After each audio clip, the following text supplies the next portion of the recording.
নমস্কার বন্ধুরা, যখনই এই পৃথিবীতে প্রেমের উদাহরণ করা হয় তখনই রাধাকৃষ্ণের প্রেমের উদাহরণ সবার প্রথমে আসে। রাধা এবং কৃষ্ণের প্রেম এমন এক আধ্যাত্মিক প্রেমের উদাহরণ যেটি ভৌতিক সুখের থেকেও অনেক ওপরে। এমনই তথ্য রাধাকৃষ্ণের প্রেমের অনাদিকাল থেকে চলে আসছে, কিন্তু যখন দাপর যুগে ভগবান বিষ্ণু কৃষ্ণরূপে পৃথিবীতে অবতরণ করেছিলেন, তখন তিনি এই বিশ্ব সংসারকে প্রেমের সঠিক অর্থ বোঝানোর জন্য শ্রীকৃষ্ণের অংশ থেকে রাধারূপে যমুনা নদীর তটে অবস্থিত রাবাল গ্রামে বিশ্বভানু এবং কীর্তির ঘরে জন্ম নিয়েছিলেন।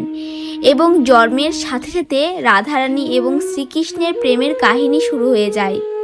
বলা হয় শ্রীকৃষ্ণের দুটো জিনিস প্রিয় ছিল, এক হলো বাঁশি, দ্বিতীয় হলো রাধা।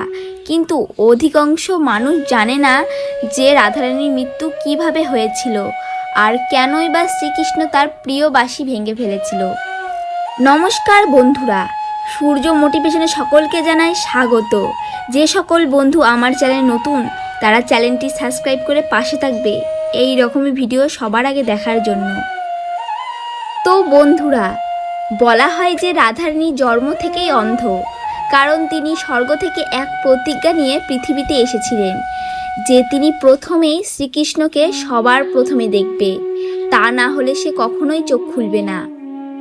তাহলে বুঝতেই পারছেন তারা কিভাবে একে অপরের সাথে যুক্ত ছিল সেই বাল্যকাল থেকে।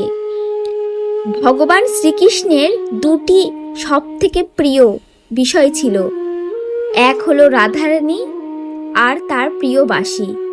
তাই শ্রীকৃষ্ণ ও রাধারানীর প্রেমের প্রতীক হিসাবে গণ্য করা হয় শ্রীকৃষ্ণের বাঁশিটিকে।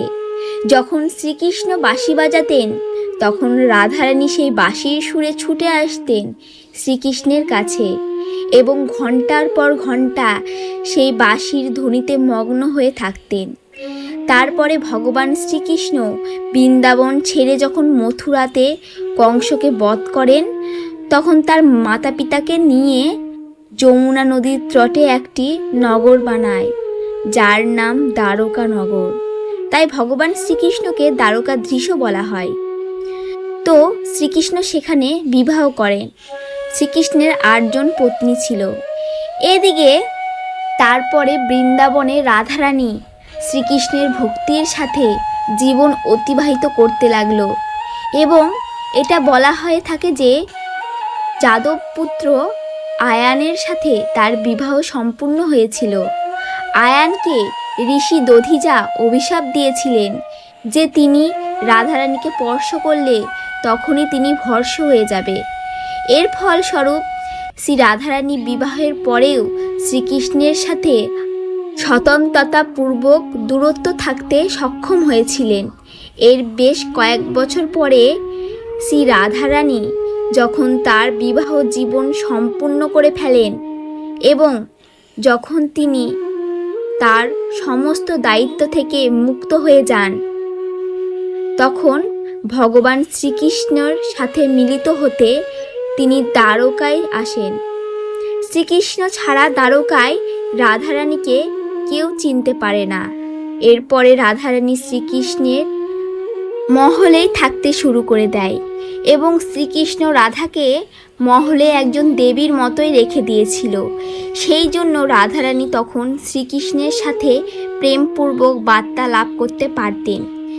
কিন্তু সে সময়ে কৃষ্ণ তার রাজ্যপাট বা অন্যান্য কাজে ব্যস্ত থাকার জন্য রাধারানী তখন তার পুরনো শ্রীকৃষ্ণকে সব সময় মনে করতেন। আগের মতো শ্রীকৃষ্ণর সঙ্গ না পাওয়ার জন্য রাধার মন আরও বেশি ব্যাকুল হতে শুরু করে আর তিনি ভয় পেতে শুরু করেন যে কৃষ্ণের যে মনোহর ছবি তার হৃদয়ে স্থাপন করেছেন সেটি যেন মুছে না যায়। এই কিছুদিন পরে শ্রী রাধারানী শ্রীকৃষ্ণের মহল ছেড়ে দ্বারকা নগর ছেড়ে চুপচাপ চলে যায়। এভাবেই কিছুদিন কেটে যাওয়ার পরে যখন রাধারানীর অন্তিম সময় উপস্থিতি হলো, তখন তিনি শ্রীকৃষ্ণকে স্মরণ করলেন। রাধারানী স্মরণ করা মাত্রই শ্রীকৃষ্ণ সেখানে ছুটে এলো, কিন্তু শ্রীরাধার অন্তিম দৈন দশা দেখে তিনি খুব ব্যাকুল হয়ে পড়ল আর রাধারানীকে তার অন্তিম সময়ে তার কাছে কিছু চেয়ে নিতে বলল। সে সময় রাধারানী তার কাছে একটা ইচ্ছাই প্রকাশ করল, তা হলো অন্তিম সময়ে শ্রীকৃষ্ণের সেই রূপ দর্শন করতে চান যে রূপ তিনি বৃন্দাবনের সময়ে দেখতেন। আর তিনি শ্রীকৃষ্ণকে অনুরোধ করল যেন সেই সুরের বাঁশি আবার বাজায়, যে বাঁশির ধ্বনি তিনি বৃন্দাবনে শুনতে পেতেন। রাধারানীর কথা রাখবার জন্য তিনি তার বাঁশিকে বের করলেন এবং মধুর সুরে বাজাতে লাগলেন। এই সুর শুনতে শুনতে রাধারানী তার দেহ ত্যাগ করলেন, শ্রীকৃষ্ণের দেহে বিলীন হয়ে গেলেন। এই ঘটনায় শ্রীকৃষ্ণকে অত্যন্ত বিচলিত করে তোলে, যেই জন্য রাধারানীর মৃত্যুর পরে তিনি তার প্রিয় বাঁশিকে সেইখানেই ভেঙে ফেলে।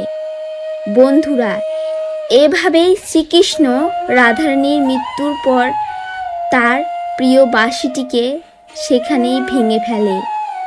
আসলে শ্রীকৃষ্ণের বাঁশি ছিল রাধাকৃষ্ণের প্রেমের সাক্ষাৎকার, তাই তিনি সেখানেই বাঁশিটিকে ভেঙে আসেন। এভাবেই রাধারানীর মৃত্যু হয়। তো বন্ধুরা, ভিডিওটি ভালো লাগলে চ্যানেলটি সাবস্ক্রাইব করে পাশে থাকবেন এই রকমই ভিডিও সবার আগে দেখার জন্য। নমস্কার, রাধে রাধে।